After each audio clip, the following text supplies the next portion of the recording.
عمران سے شادی منگنی کو تو کافی سال گزر چکے ہیں، آپ سب ضرور آئیے گا اور داؤد صاحب کو بھی لائیے گا۔ جی، قمر بیگم نے بمشکل 2-3 جملے بولے اور فون رکھ دیا۔ وہ سب خاموشی سے داؤد کو دیکھنے لگے۔ وہ اتنا کمزور نہیں تھا کہ یوں بکھر جاتا۔ خود کو کمپوز کرنے میں سے کچھ وقت لگا تھا، لیکن اس نے خود کو کمپوز کر لیا تھا۔ اس نے نظریں گھما کر انہیں دیکھا۔ کیا وہ آپ لوگ خاموش کیوں ہو گئے ہیں؟ اس کے پوچھنے پر بھی وہ تینوں یوں ہی خاموش رہے تو وہ دونوں جیبوں میں ہاتھ ڈال کر کھڑا ہو گیا۔ جو ہم سوچ رہے ہیں ضروری تو نہیں کہ دوسرا بھی ویسا سوچے، اور دنیا صرف تہذیب پر ہی ختم نہیں ہو جاتی۔ پتہ نہیں اس نے ان کو تسلی دی تھی یا خود کو۔ اب ایسے اداس ہونے کی ضرورت نہیں ہے داؤد، وہ پلٹنے لگا جب قمر بیگم کی آواز پر رک گیا۔ تمہیں افسوس نہیں ہوا؟ اگر ہوا بھی تو کیا ہو سکتا ہے ماما، کہہ کر وہ باہر نکل گیا تھا، جبکہ وہ تینوں ایک دوسرے کی شکل دیکھنے لگے۔ اسے گھر آئے 1 ماہ ہو چلا تھا، اور اس دوران اس نے محسوس کیا زندگی تو اب شروع ہوئی ہے۔ اب تک جو وہ گزارتی آئی تھی وہ تو ایک خواب تھا، سہانا خواب۔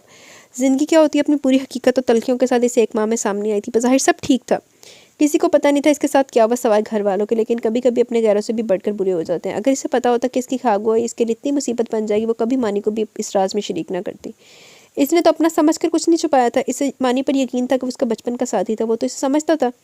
اس نے تو کبھی کچھ نہیں کہا تھا، لیکن چچی آ کر جس طرح زبان کے تیر چلا کر جاتی تھی وہ کتنے دن تک نڈھال رہتی تھی۔ چچی کا جو رویہ اس کے ساتھ تھا وہ اسے اندر ہی اندر سہما جاتا۔ اب جب کہ شادی کی ڈیٹ بھی فکس ہو گئی تھی، کوئی خوشی اس کے دل کے اندر نہیں جاگی تھی۔ عجیب سی پریشانی، گھبراہٹ ہر وقت اسے اپنی لپیٹ میں لیے رکھتی تھی۔ اسکول کی جاب اس نے چھوڑ دی تھی، لوگوں سے ملنا اس نے بند کر دیا تھا۔ وہ جو ہر وقت چہکتی پھرتی تھی، اس کی ہنسی کہیں کھو سی گئی تھی۔ اگر وہ کسی جگہ پر بیٹھتی تو گھنٹوں وہیں ساکت بیٹھی رہتی۔ زبیدہ بیگم جو اس کی شرارتوں سے نالا رہتی تھی، اب اسے دیکھ دیکھ کر ٹھنڈی آہیں بھرتی تھی۔ وہ اس کی ایک کھلکھلاتی ہنسی سننے کے لیے ترس گئی تھی۔ امی یہ چائے، کشف کی آواز پر انہوں نے چونک کر سر اٹھایا۔ کیا سوچ رہی ہیں امی؟ کشف نے غور سے ان کا چہرہ دیکھا جو کافی پریشان لگ رہی تھی۔ میں تہذیب کے بارے میں سوچ رہی تھی، جب سے واپس آئی ہے بہت چپ چپ رہنے لگی ہے، پتہ نہیں سارا دن کیا سوچتی رہتی ہے۔ میں سے یوں گمسم دیکھتی ہوں تو بہت پریشانی ہوتی ہے۔ بات کرتے کرتے ان کی آواز بھر آ گئی۔ امی آپ یوں پریشان ہوگی تو تہذیب کو حوصلہ کون دے گا؟ آپ کو پتہ ہے وہ ایسے حالات سے گزر کر آئی ہے، ابھی ڈری بھی ہے۔ اس وقت کو ان باتوں کو بھلانے میں اسے کچھ تو وقت تو لگے گا، پھر کچھ دنوں تک اس کی شادی ہے، سب ٹھیک ہو جائے گا۔ کشف نے تسلی دینے والے انداز میں ان کا ہاتھ تھام لیا۔ یہی تو پریشانی والی بات ہے، کچھ دنوں تک اس کی شادی ہے لیکن کوئی خوشی کوئی رونق اس کے چہرے پر نہیں، مرجھا کر رہ گئی ہے۔ سادے کو تو تمہیں پتہ ہے اتنی فضول باتیں کرتی ہے، میں صرف غصے سے کھول کر رہ جاتی ہوں، اسے کچھ کہہ بھی نہیں سکتی۔ اس حادثے میں میری بچی کا کیا قصور ہے؟ حالات کی چکی میں بھی تو وہی پیس رہی ہے۔ تمہارے باپ کو منع بھی کیا تھا اتنی جلدی شادی کی ڈیٹ فکس نہ کریں، ابھی بچی اس حادثے سے سنبھلی نہیں، لیکن نہیں، میری آج تک انہوں نے سنی ہے جو اب سنیں گے۔ پہلے بھی میں نے اتنا منع کی کہ تہذیب کو نہ بھیجیں، لیکن تب بھی میری نہیں مانی، بھگت رہے ہیں اب بھی اپنی من مانی۔ امی آپ پریشان نہ ہو، سب ٹھیک ہو جائے گا۔ وہ اس سے زیادہ اور کیا کہہ سکتی تھی؟ اس سے پہلے کہ وہ کچھ کہتی فون کی بیل پر کھڑی ہوگی۔ کس کا فون تھا؟ زبیدہ نے کشف کو سوالے نظر سے دیکھا۔ پتہ نہیں، کوئی بولتا ہی نہیں، آج کل مس کالز بہت آ رہی ہیں، اس نے کہہ کر اپنا چائے کا مگ اٹھا لیا۔ پہلے تو ایسا کبھی نہیں ہوا، زبیدہ بیگم خود کلامی کے انداز میں بولی۔ کشف داؤد کو فون کر کے بتاؤ کہ یہ مس کالز آ رہی ہیں۔ امی یہ کوئی اتنی بڑی بات نہیں کہ ان کو تکلیف دی جائے، رانگ کالز آ جاتی ہیں، لیکن میرا دل گھبرا رہا ہے، 4 دن بعد گھر میں شادی ہے، میں نہیں چاہتی مزید کچھ برا ہو، تم فون کرو۔ اچھا، وہ فون کی طرف بڑھ گئی، دوسری بال پر فون اٹھا لے گئے۔ ایس ایس پی داؤد اسپیکنگ۔ السلام علیکم، میں کشف بات کر رہی ہوں، تہذیب کی سسٹر۔ جی کیسی ہیں آپ؟ سب خیریت ہے؟ جی سب ٹھیک ہے، وہ بس ایک چھوٹی سی پرابلم تھی، ہمارے گھر کئی دنوں سے مس کالز آ رہی ہیں، فون اٹھاؤ تو کوئی بولتا نہیں، ہم نے تو نوٹس نہیں دیا، لیکن امی پریشان ہوگی، انہوں نے کہا کہ آپ کو بتا دوں۔ کچھ دیر بعد اس نے ہنکارا بھرا۔ نمبر کیا ہے؟ نمبر ہر بار مختلف ہوتا ہے، ٹھیک ہے پھر بھی آپ مجھے نوٹ کروا دیں۔ کشف آئی ڈی سے دیکھ کر لکھواتی جا رہی تھی۔ ویسے پرابلم والی تو کوئی بات نہیں، آپ پریشان نہ ہو، داؤد کی تسلی پر مسکرا دی۔ بہت بہت شکریہ، دراصل 4 دن بعد تہذیب کی شادی، تو ہم چاہتے ہیں خوش اسلوبی سے سب کام نپٹ جائیں۔ ویسے آپ کو شادی کا کارڈ مل گیا؟ جی، کافی دیر بعد وہ بولا۔ تو آپ آ رہے ہیں نا؟ اگر ضروری کام نہ ہو تو شاید۔ اوکے کشف، انفارم کرنے کا شکریہ، میں انویسٹیگیٹ کرنے کی کوشش کرتا ہوں، آپ بھی محتاط رہیں، اور اگر کچھ ایسی ویسی بات ہوتی ہے تو میرا موبائل نمبر ہے نا آپ کے پاس، مجھے فوراً انفارم کر دیں۔ اللہ حافظ۔ فون رکھ کر اس نے کرسی کی بیک سے ٹیک لگا لی۔ کس کا فون تھا؟ حسن کے پوچھنے پر وہ سیدھا ہو گیا۔ تہذیب کی بہن کا۔ اوہ، تو سالی صاحبہ کا فون تھا۔ حسن کے مذاق پر اس نے سلگتی نظروں سے دیکھا تو حسن کو اپنی غلطی کا احساس ہوا۔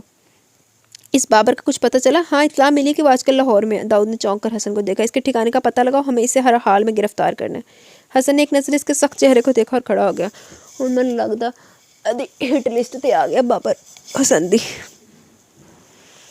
سوری حسن کی کہہ رہی ہوں، داؤد کی۔ داؤد نے چتر بڑے میل لے ہیں۔ ہیلو، کیا ہو رہا ہے؟ عمران نے تہذیب کی آنکھوں کے سامنے ہاتھ لے رہا تو وہ چونک کر اس کی طرف متوجہ ہوئی۔ ہیلو، وہ ہلکا سا مسکرائی۔ تم کب آئے؟ تبھی جب تم کسی کی یادوں میں گم تھی۔ اس کے طنز میں ڈوبی آواز پر تہذیب نے اس کی شکل دیکھی جو کھوجتی نظروں سے دیکھ رہا تھا۔ مانی، اس طرح کی بات سے کیا مطلب ہے تمہارا؟ تہذیب کی پیشانی پر نہ چاہتے ہوئے بھی کئی شکنیں نمودار ہوئی تھیں۔ کیا مطلب ہو سکتا ہے؟ میں نے سیدھی سی بات کی، اب تمہیں کیا لگا میں کیا کہہ سکتا ہوں؟ عمران نے کندھے اچکا کر سامنے دیکھنا شروع کر دیا۔ تہذیب نے بڑے دکھ سے اسے دیکھا اور پھر آنکھیں بند کر کے خود کو کمپوز کیا۔ تم اتنے دن سے آ نہیں رہے تھے؟ کیوں، تم مجھے مس کر رہی تھی؟ ہاں۔ اچھا، حیرت ہے مانی تم ایسی باتیں کیوں کر رہے ہو؟ اب کہ وہ رو پڑی۔ تو اور کیسی باتیں کروں؟ 4 دن بعد ہماری شادی ہے، تم پر سوگ کی کیفیت آ رہی ہے۔ کبھی کبھی تو مجھے لگتا ہے امی صحیح کہتی کہ تم بھی اس لڑکے کو۔ بات کرتے کرتے اچانک وہ چپ کر گیا، لیکن جو تیر وہ چھوڑ چکا تھا وہ اپنا کام کر چکا تھا۔ کچھ دیر تک تو وہ بول ہی نہیں سکی۔ مانی، بڑی دیر کے بعد اس کے منہ سے نکلا، تم بھی ایسا سوچ سکتے ہو؟ میں نے کبھی ایسا سوچا نہیں تھا۔ میں کتنی دفعہ تمہیں یقین دلاؤں کہ میں کسی کو نہیں جانتی، مجھے کیوں بس سے اتارا میں نہیں جانتی۔ میں تو ان لوگوں کے ساتھ بھی نہیں رہی، مجھے فوراً پولیس آفیسر مل گئے، وہ بھی تو مرد تھے، اور تم ان کے ساتھ جنگل میں رہی، پھر ان کے گھر میں ٹھہری۔ اس کی بات پوری ہونے سے پہلے بول اٹھا، وہ مجھے صرف اپنے ساتھ گھر لے کر گئے کیونکہ میں زخمی تھی، تم نے دیکھا بھی تھا نا۔ یہ تو ان کا احسان ہے کہ مجھے تھانے نہیں لے کر گئے، اور یہ بھی ان کا احسان ہے کہ میں باعزت تمہارے سامنے ہوں۔ وہ بری طرح رو پڑی۔ میں تھک گئی ہوں مانی صفائی دیتے دیتے، کم از کم تم تو مجھ پر شک نہ کرو۔ وہ شروع سے کانوں کا کچا تھا اور وہ جانتی تھی ابھی بھی وہ کس کی زبان بول رہا ہے۔ تہذیب نے آنکھیں صاف کر کے اسے دیکھا۔ اب جب مجھے سب سے زیادہ تمہاری ضرورت ہے تو تم بدل رہے ہو، تو اس سے پیشتر کے نکاح کے بندھن میں بند کر ہم دونوں مجبور ہو جائیں، بہتر ہے اس تعلق کو ختم کر دیں۔ دل کڑا کر اس نے وہ بات کہہ دی جسے وہ سوچتی بھی نہیں تھی۔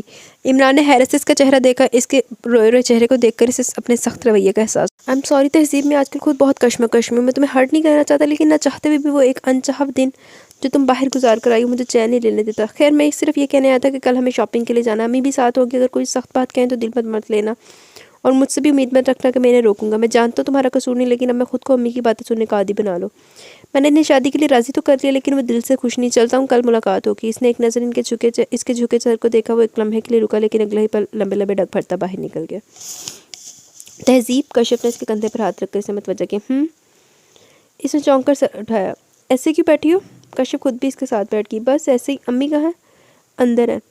اور ابو؟ وہ لائٹنگ والے کو بلانے گئے۔ لائٹنگ سے دل کا اندھیرا دور ہو جائے گا؟ کشف نے پریشانی سے تہذیب کو دیکھا۔ وہ بھی اب مجھ پر شک کرنے لگا، جس طرح چچی مجھ پر الزام لگا کر گئی تھی وہ بھی اب اسی طرح بولنے لگا۔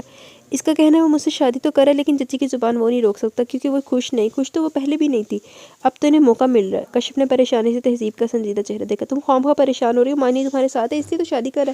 ابھی طرح چچی کی باتوں میں آ گئے، تم تو اسے بچپن سے جانتی ہو، ویسے یہ تمہارے سامنے تمہارا چچی کے سامنے ان کا شادی ہو جائے، تمہارے سامنے تمہارا چچی کے سامنے ان کا شادی ہو جائے، پھر دیکھنا بالکل پہلے کی طرح ہو جائے گا۔ کشف نے مسکرا کر اس کی ٹینشن کم کرنے کی کوشش کی۔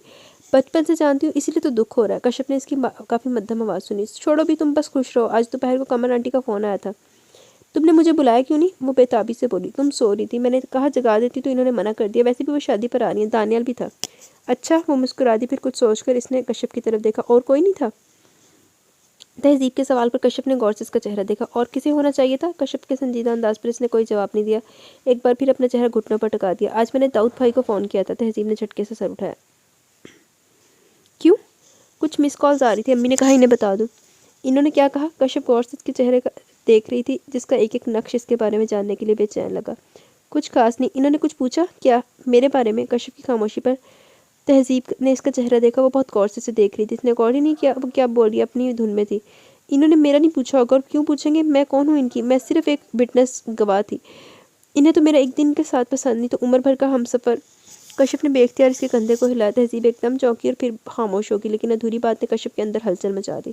کشف نے سختی سے اسے دونوں کندھوں سے تھام کر اس کا رخ اپنی طرف کیا۔ مجھے ایسا کیوں لگتا ہے تہذیب مانی کے رویے کے علاوہ اس حادثے سے بڑھ کر کوئی بات ہے جو تمہیں پریشان کر رہی ہے؟ دیکھو، مجھے جھوٹ مت کہنا کیونکہ کچھ تو مجھے اندازہ ہو رہا ہے۔ اسے بولتا دیکھ کر کشف نے اسے ٹوک دیا، اور جب وہ بولی تو اس کا لہجہ ہارا ہوا تھا۔ پتہ نہیں کشف، میں خود بھی نہیں جانتی مجھے کیا ہوا ہے۔ میں شروع سے جانتی تھی میری شادی مانی سے ہوگی، اور میں خوش بھی تھی، وہ مجھے بہت پسند کرتا ہے، وہ سب میرے اپنے ہیں، مجھے اور کیا چاہیے؟ لیکن نامعلوم کیوں اب جب میری شادی ہو رہی ہے میں خوش کیوں نہیں ہوں؟ کیوں؟ اس نے کشف کی آنکھوں میں دیکھ کر سوال کیا۔ کتنی دیر وہ اس کی آنکھوں میں دیکھتی رہی، یہاں تک کہ اس کی آنکھیں پانی سے بھرنے لگی۔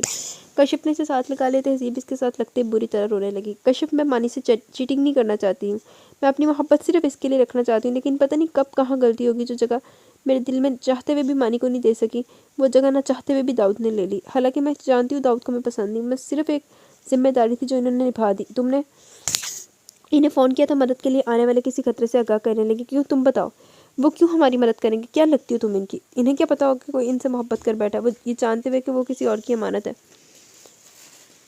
یہ جانتے ہوئے کہ وہ کسی اور کی امانت ہے، لیکن کشف یہ سب میں نے جان بوجھ کر نہیں کیا، بس پتہ ہی نہیں چلا جب تک میں ان کے ساتھ تھی، مجھے احساس ہی نہیں تھا، میں بس ایک ہی دعا کر رہی تھی کہ میں اس شخص سے دور چلی جاؤں، اور جب میں واپس آ رہی تھی جس پل مجھے لگا کہ وہ اب دوبارہ انہیں کبھی نہیں مل سکوں گی، وہ ادراک کا لمحہ بہت بڑا تھا، بہت بڑا۔ کشف کو اپنی پشت پر اس کے آنسوؤں کی نمی محسوس ہو رہی تھی۔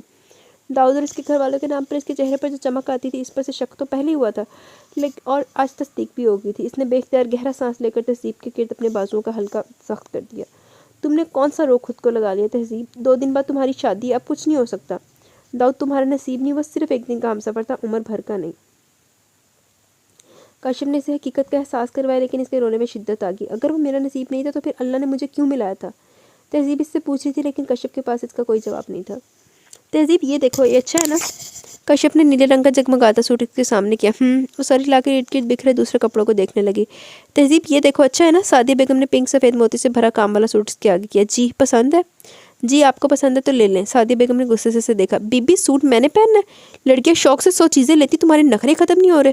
2 گھنٹے ہو گئے بازار میں خوار ہوتے ہوئے، لیکن تمہارا مزاج ہے کہ ٹھکانے پر ہی نہیں آ رہا۔ سعدیہ بیگم نے بغیر کسی لحاظ کے سب کے سامنے اس کی بے عزتی کر دی۔ دکاندار بھی اس کی شکل دیکھنے لگا، وہ سر جھکا کر ہونٹ کاٹنے لگی۔ تہذیب یہاں ہو، اس کی مشکل عمران نے آسان کر دی۔ وہ تیزی سے اٹھ کر اس کی طرف بڑھی، کشف بھی اس کے پیچھے آئی۔ مانی یہ کوئی طریقہ ہے چچی کی بات کرنے کا؟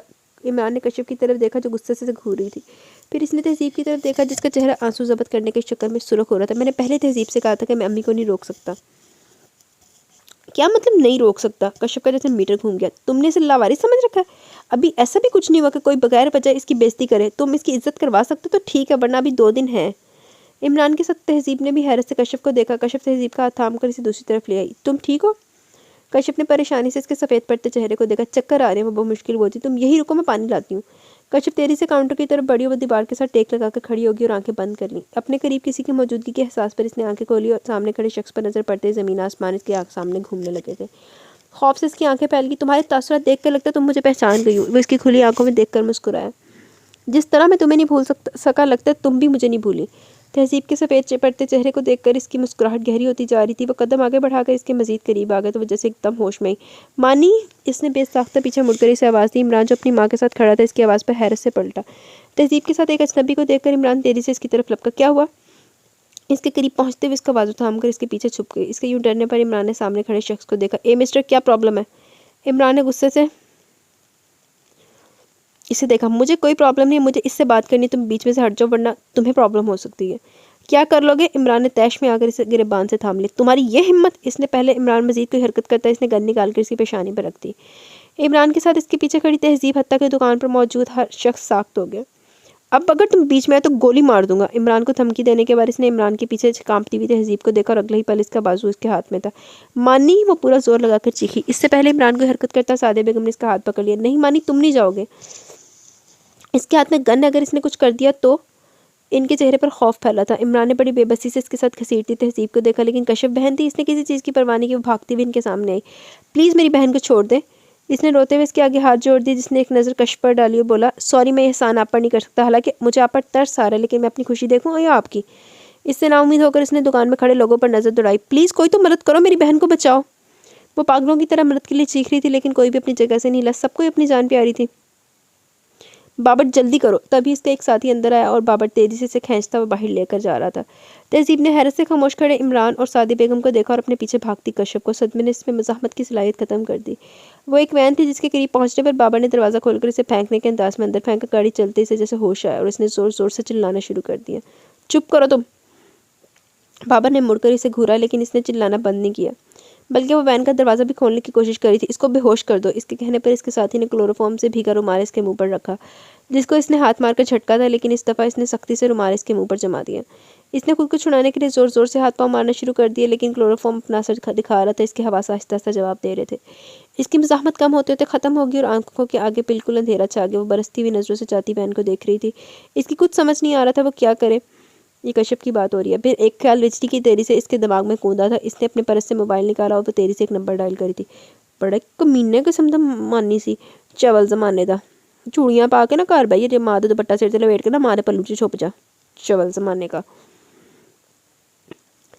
ہوش آنے پر اس نے بڑی مشکل سے اپنی بوجھل پلکوں کو کھولا، چکراتے سر کے ساتھ وہ مشکل اٹھی تھی۔ وہ کوئی کمرہ تھا جہاں فرنیچر نام کی کوئی چیز نہیں تھی، وہ زمین پر پڑی تھی۔ کچھ دیر تک تو وہ ناسمجھی سے در و دیوار کو دیکھتی رہی۔ اس کمرے میں کھڑکی نام کی کوئی چیز نہیں تھی۔ وہ کھڑکی کھڑی ہو کر تیزی سے دروازے کی طرف بڑھی اور زور زور سے دروازہ پیٹنے لگی۔ دروازہ کھولو! دروازہ پیٹتے پیٹتے اس کے ہاتھ سرخ ہو گئے تھے۔ وہ دروازے کے ساتھ ٹیک لگا کر کھڑی ہوگی تبھی باہر قدموں کی آواز ابھری۔ وہ ایک دم پیچھے ہٹی تھی۔ اس کے ہٹتے ہی دروازہ کھلا اور بابر اندر داخل ہوا۔ اسے سامنے کھڑے دیکھ کر وہ مسکرایا تھا۔ شکر ہے تمہیں ہوش آ گیا، ورنہ میں تو ڈر ہی گیا تھا۔ اس نے دروازہ بند کر دیا اور اس کی طرف بڑھنے لگا۔ وہ پیچھے ہٹتے ہٹتے دیوار سے جا لگی۔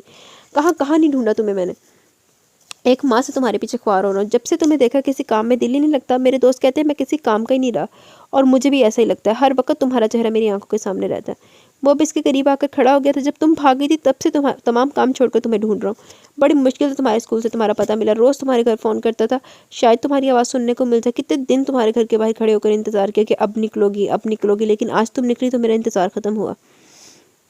وہ بڑے مطمئن انداز میں اپنی آپ بیتی سنا رہا تھا اور تہذیب دیوار سے لگی وہاں سے بھاگنے کا طریقہ سوچ رہی تھی۔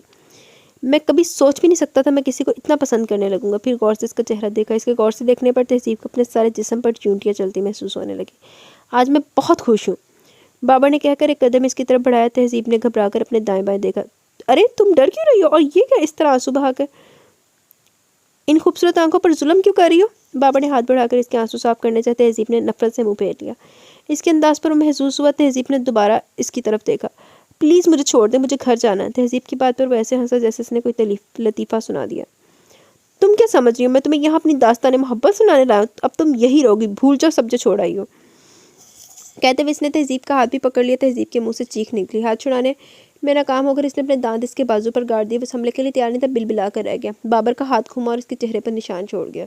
بابر کو مالا جنہ ہاتھ پھر جڑا اگلا ہاتھ کو منانا او تیرے کو برداشت نہیں ہونا ہی۔ ابھی وہ اس دن سنبھلی تھی کہ اس نے دوسرا تھپڑ بھی دے مارا۔ وہ لٹکھڑا کر دیوار سے جا ٹکرائی۔ کمینی، کب سے تیرے پیچھے خوار ہوں اور تو سالی مجھے مار رہی ہے؟ وہ جیسے ایک دم پاگل ہو گیا تھا۔ وہ دیری سے اس کی طرف بڑھا اور اس پر لپٹے ہوئے دوپٹے کو جھٹکے سے کھینچا۔ تہذیب نے سہم کر اپنے قریب آتے بابر کو دیکھا۔ اسے اپنی موت بابر کی شکل میں نظر آ رہی تھی۔ تبھی باہر فائرنگ کی آواز آئی۔ ان دونوں نے چونک کر دروازے کی طرف دیکھا۔ کسی نے زور سے دروازے کو دھکا مارنا شروع کیا تھا۔ پتہ نہیں کیوں اس کے دل نے بڑی شدت سے اس شخص کو یاد کیا۔ بابر نے اسے چھوڑ کر اپنی گن نکال لی۔ تبھی زوردار دھماکے کے ساتھ دروازہ کھلا۔ کچھ لوگ تیزی سے اندر داخل ہوئے تھے۔ اسی تیزی کے ساتھ بابر نے اسے کھینچ کر کھڑا کیا اور گن اس کی کن پٹی پر رکھ دی۔ اگر مجھے ذرا بھی نقصان پہنچا تو میں اس لڑکی کو گولی مار دوں گا۔ بابا نے اسے بری طرح گرفت میں جکڑا ہوا تھا۔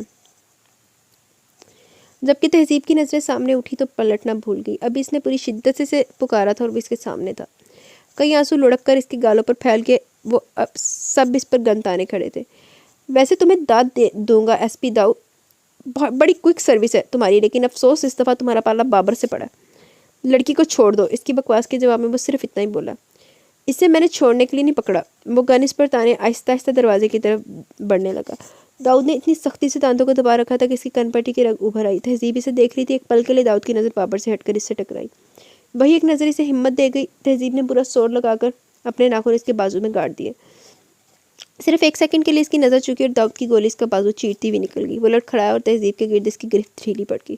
اگلے لمحے وہ بھاگ کر دیوار سے جا لگی اور چار پولیس آفیسرز نے آگے بڑھ کر اسے پکڑ لیا اور اس کے دونوں ہاتھوں میں ہتھکڑیاں باندھ دیں۔ اس سے نظر ہٹا کر داؤد تہذیب کی طرف مڑا جو زمین پر بیٹھی تھی۔ وہ اس کے سامنے دو زانوں ہو کر بیٹھ گیا۔ تہذیب، اس کے جھکے سر کو دیکھ کر اس نے دھیرے سے اسے پکارا۔ اس نے نظر اٹھا کر داؤد کی طرف دیکھا اور اگلے ہی پل وہ اس کے کندھے پر سر رکھ کر پھوٹ پھوٹ کر رونے لگی۔ داؤد نے اسے خود سے الگ کر کے اس کے آنسو صاف کیے۔ سب ٹھیک ہے؟ اس کے آنکھوں میں دیکھتے ہوئے اس نے تسلی دی تھی۔ داؤد، حسن کے پکارنے پر دونوں نے اس کی طرف دیکھا۔ حسن نے تہذیب کا دوپٹہ اس کی طرف بڑھا دیا۔ داؤد نے دوپٹہ اچھی طرح اس کی گرد لپیٹ دیا۔ اس کی نظر اس کے بازو سے نکلتے خون پر پڑی۔ اس نے غور سے تہذیب کے چہرے کی طرف دیکھا۔ جہاں نچلے ہونٹ سے خون رس رہا تھا، گالوں پر بھی انگلیوں کے نشان تھے۔ اسے جانے کیا وہ ایک دم اٹھا اور اگلے ہی پل اس نے اپنے بھاری بوٹوں سے بابر کو مارنا شروع کر دیا۔ تمہاری ہمت کیسی ہوئی اس کو ہاتھ لگانے کی؟ وہاں موجود سب لوگ حیران پریشان داؤد کو دیکھ رہے تھے۔ حسن اور کاشف ایک دم آگے بڑھے۔ داؤد کول ڈاؤن، چھوڑو اسے۔ حسن نے کھینچ کر اسے پیچھے کیا۔ تہذیب سب بھول کر ہکا بکا داؤد کی جنونی کیفیت دیکھ رہی تھی۔ اچانک وہ رک گیا اور گہرے گہرے سانس لے کر خود کو کنٹرول کرنے کی کوشش کی تھی۔ لے جاؤ اسے، داؤد نے انسپکٹر کو اشارہ کیا۔ ایس پی، تم کیا سمجھتے ہو میں ساری عمر جیل میں رہوں گا؟ کبھی باہر نہیں آؤں گا۔ میں جلد واپس آؤں گا اور نہ تمہیں چھوڑوں گا اور نہ اسے۔ وہ اتنی مار کھانے کے بعد بھی دھمکی دینے سے باز نہیں آئے۔ تہذیب کے قریب پہنچ کر وہ پھر رک گیا۔ تمہیں تو میں برباد کر کے چھوڑوں گا۔ تہذیب نے گھبرا کر داؤد کو دیکھا جس کی آنکھوں میں خون اترا۔ لے جاؤ اسے، وہ دھاڑ کر بولا۔ حسن نے پیچھے مڑ کر دیکھا، تہذیب کی آنکھیں بند تھیں۔ وہ یہی سمجھا وہ ابھی بھی ہوش ہے، لیکن وہ ہوش میں آ چکی تھی، تاہم وہ ابھی ان کا سامنا کرنا نہیں چاہتی تھی۔ جب وہ گھر سے نکلی تھی دوپہر تھی اور اب رات ہو رہی تھی۔ وہ لوگ پتہ نہیں اسے کہاں لے کر آئے تھے اور یہ اسے کہاں لے کر جا رہے تھے۔ اس نے گردن گھما کر کار ڈرائیو کرتے داؤد کو دیکھا۔ یہ تو اچھا وہ ہم اسے فالو کر رہے تھے۔ دوسرے کشف نے فون کر دیا ورنہ شاید دیر ہو جاتی۔ داؤد نے کوئی جواب نہیں دیا۔ اس کے جذباتی پن کے پیچھے کیا محرک تھا حسن جانتا تھا، تہذیب نہیں۔ وہ تو صرف اتنا جانتی تھی کہ محبت کے سفر میں وہ اکیلی ہے۔ اس کے ہونے والے شوہر نے اسے مصیبت کے وقت چھوڑ دیا تو یہ کیوں اس کی خاطر دیوانہ ہو رہا تھا؟ بات تو صاف تھی، لیکن اس کا دماغ اس بات کو ماننے میں ہچکچا رہا تھا۔ وہ ایک دم اٹھ کر بیٹھ گئی۔ داؤد نے مرر سے اسے دیکھا، حسن نے بھی مڑ کر اسے دیکھا۔ تم ٹھیک ہو تہذیب؟ حسن کے پوچھنے پر اس نے سر ہلایا تھا۔ اس کے بعد وہ یوں ہی بیٹھی رہی، لیکن خود پر وقفے وقفے سے داؤد کی نظریں بھی محسوس کر رہی تھی۔ گھر پہنچنے پر اس کے پاؤں کانپنے لگے۔ دیواروں پر لائٹیں تو لگی تھی، لیکن رات ہونے کے باوجود کسی نے انہیں جلایا نہیں تھا۔ وہ ان دونوں کے ہمراہ گھر کے اندر داخل ہوئی تھی۔ لاؤنج لوگوں سے بھرا تھا جو اس کے رشتہ دار تھے اور پرسوں ہونے والی شادی میں شرکت کے لیے آئے تھے۔ ان سب کے درمیان سعدیہ بیگم اونچی اونچی آواز میں بول رہی تھی۔ عسکر صاحب اور زبیدہ سر جھکائے ان کی باتیں سن رہے تھے، جبکہ کشف کچن کے دروازے سے لگی زاروں قطار رو رہی تھی۔ ان تینوں کے اندر داخل ہونے پر سب سے پہلی نظر قمر بیگم کی پڑی، جو تہذیب کی شادی میں شرکت کے لیے آئی تھی۔ لیکن یہاں قصہ ہی عجیب تھا۔ داؤد اور حسن نے نہ سمجھنے والے انداز میں ان لوگوں کو دیکھا۔ اسے دیکھ کر کمرے میں موجود آوازیں خاموش ہو گئی۔ پھر سعدیہ بیگم کی آواز آئی، لو آگی مہارانی منہ کالا کر کے۔ ارے میں تو پہلے کہتی تھی اس کی شے پر ہی سب ہوا ہے۔ وہ لڑکا پاگل تھا جو اس کے پیچھے پیچھے یہاں تک آ گیا، لیکن میری کوئی سنتا ہی کہاں۔ اس میسنی کی معصومیت کی پٹی بندی تھی اس کی آنکھوں پر، دیکھو اب 2 دفعہ اغوا ہو گئی ہے۔ انہوں نے عمران کی طرف دیکھ کر جتایا، جو بہت غصے سے دیکھ رہا تھا، جبکہ تہذیب کا دل چاہ زمین پھٹے اور وہ اس میں سما جائے۔ میں آج آخری بار بات کرنے آئی ہوں۔ میں ایک اغوا شدہ لڑکی کو اپنی بہو نہیں بنا سکتی۔ میرا ایک ہی بیٹا ہے، میرے ہیرے جیسے بیٹے کے لیے عیب دار لڑکی رہ گئی تھی۔ دیکھیں آپ غلط سمجھ رہی ہیں۔ حسن نے آگے بڑھ کر انہیں سمجھانا چاہا۔ انہوں نے ہاتھ اٹھا کر اسے منع کر دیا۔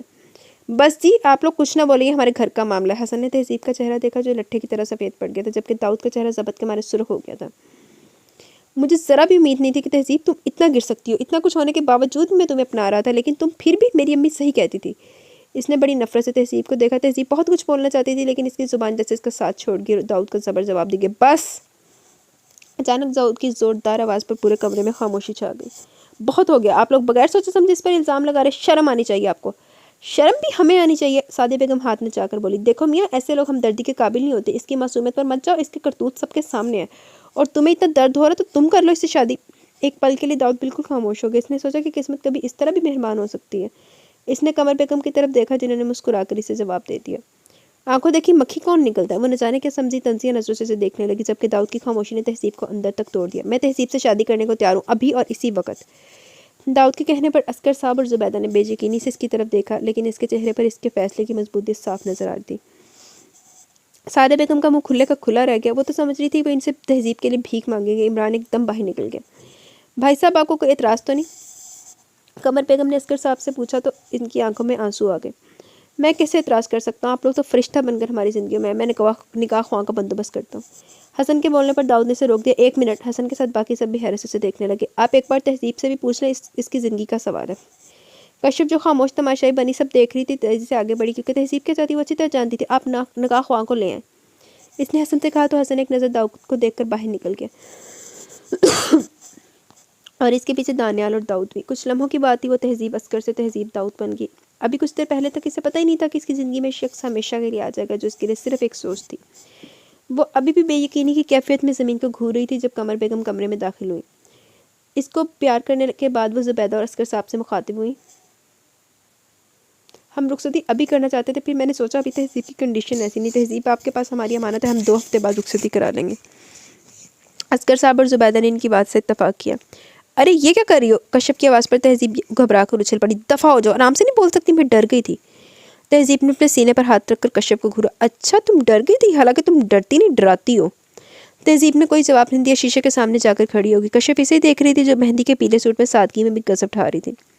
کل مہندی تھی، داؤد اور اس کی فیملی لاہور گیسٹ ہاؤس میں شفٹ ہو گئے تھے۔ آج عسکر صاحب نے ان کی فیملی کو ڈنر پر انوائٹ کیا تھا۔ کشف وہ لوگ ابھی آئے نہیں؟ تہذیب کی بے چینی پر کشف کھل کر مسکرائے۔ آگے اسی لیے تو تمہیں بلانے آئی ہوں۔ اچھا، وہ ایک دم کانشیس ہو گئی۔ داؤد بھائی نہیں آئے؟ کشف کے بتانے پر تہذیب کا جگمگاتا چہرہ یکدم بجھ گیا۔ کیوں؟ مجھے کیا پتا؟ کشف نے کندھے اچکائے۔ اب تم نیچے آ جاؤ، کشف کہہ کر باہر نکل گئی، جبکہ تہذیب کی آنکھوں میں آنسو آ گئے۔ ان 2 ہفتوں میں داؤد نے اسے ایک بار بھی فون نہیں کیا. وہ خود کو تسلی دیتی رہی، لیکن آج جب سب آئے ہیں تو وہ کیوں نہیں آئے؟ کئی وہم تھے جو اس کے ارد گرد اپنا جال بننے لگے. کشف ایک بار پھر اندر داخل ہوئی. تم ابھی یوں ہی بیٹھی ہو؟ کہتے ہوئے اس نے غور سے اس کا چہرہ دیکھا. تم رو رہی ہو؟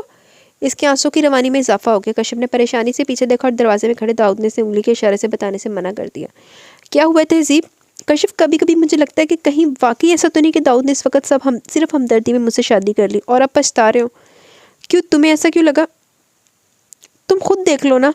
کبھی انہوں نے مجھے فون کیا اور اب کبھی انہوں نے مجھے فون کیا اور نہ اب آئے بھی نہیں. میں ہی پاگل ہوں جو پتہ نہیں کیا کیا امیدیں لگا لی تھی.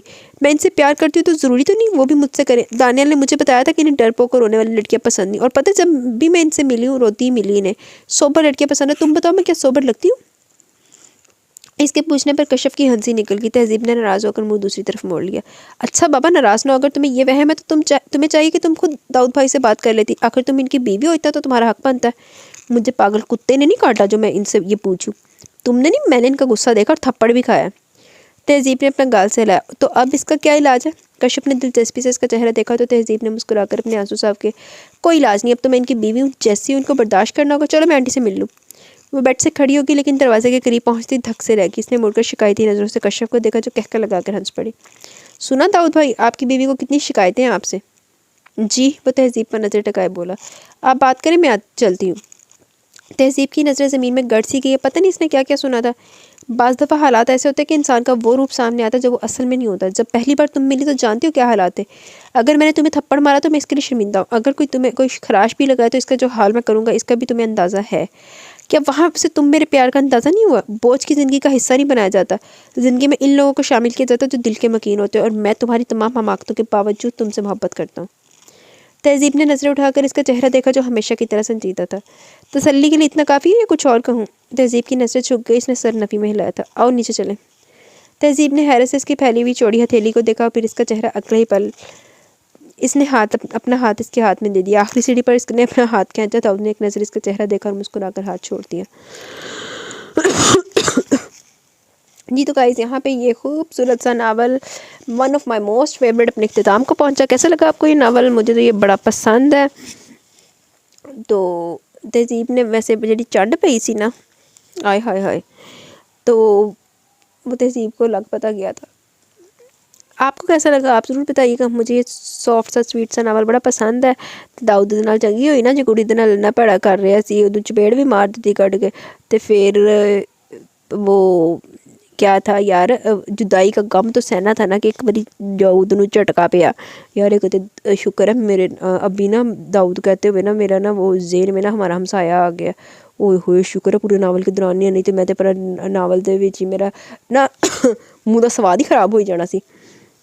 وہ نا انکل ہیں، وہ پتہ نہیں ہوتا نا، تم ابھی میں کیا بولوں اس کو، چھوڑو یار، آپ لوگ کا بھی مزہ خراب ہو جائے گا، میرا بھی ہو جائے گا. تو لیو دس ٹاپک. ٹھیک ہے، آپ کیسا لگا اپنی رائے کا ضرور اظہار کیجیے گا. تو مجھے دعا میں یاد رکھیں. انشاءاللہ کل ملتے ہیں نئے ناول کے ساتھ. تب تک کے لیے اپنا بہت سارا خیال رکھیں. دعا میں یاد رکھیں. اللہ